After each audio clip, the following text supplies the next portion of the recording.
avec des scientifiques, nous allons vous expliquer comment les radiateurs dernière génération vous apportent une chaleur constante et un sentiment de confort inégalé. C'est un reportage de Jessica Lapitz. Aujourd'hui, en France, une personne sur trois a recours au chauffage électrique. Pourtant, pendant longtemps, ce mode de chauffage a souffert d'une mauvaise image. Il était réputé coûteux à l'usage et peu confortable. Vous allez comprendre comment chercheurs et techniciens ont travaillé pour corriger ces problèmes. Comment marchent les radiateurs électriques nouvelle génération? Quelles sont les innovations les plus performantes? Michel est informaticien. Pour lui, travailler dans ce bureau relève du défi.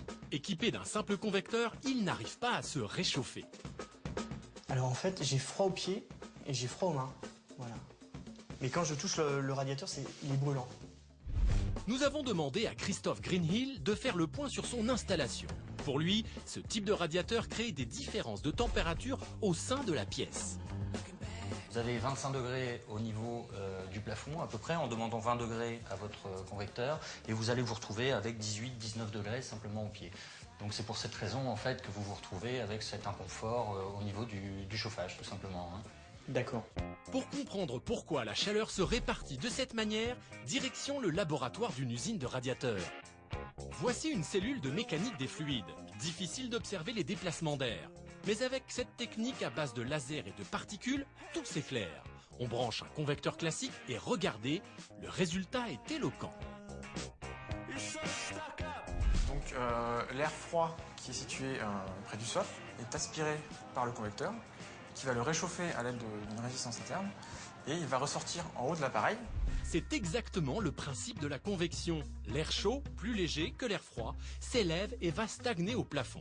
Du coup, l'utilisateur éprouve le besoin d'augmenter la puissance de son radiateur. Voilà pourquoi, s'il est bon marché à l'achat, le convecteur est cher à l'usage. Pour résoudre le problème de Michel, Christophe Greenhill lui installe donc un autre radiateur qui fonctionne non plus par convection, mais par rayonnement.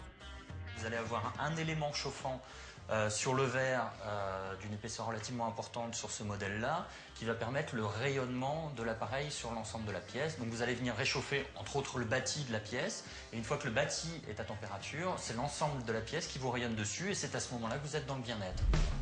En fait, le principe du rayonnement est vieux comme le monde. Contrairement aux convecteurs qui chauffent l'air, les panneaux rayonnants agissent comme le soleil. Ils émettent des rayons infrarouges qui chauffent directement les individus. Mais est-ce une chaleur homogène dans toute la pièce? Pour le savoir, retour au laboratoire. Cette fois-ci, nous sommes dans une chambre biclimatique où l'on a recréé un salon d'habitation. On met en route un radiateur à rayonnement.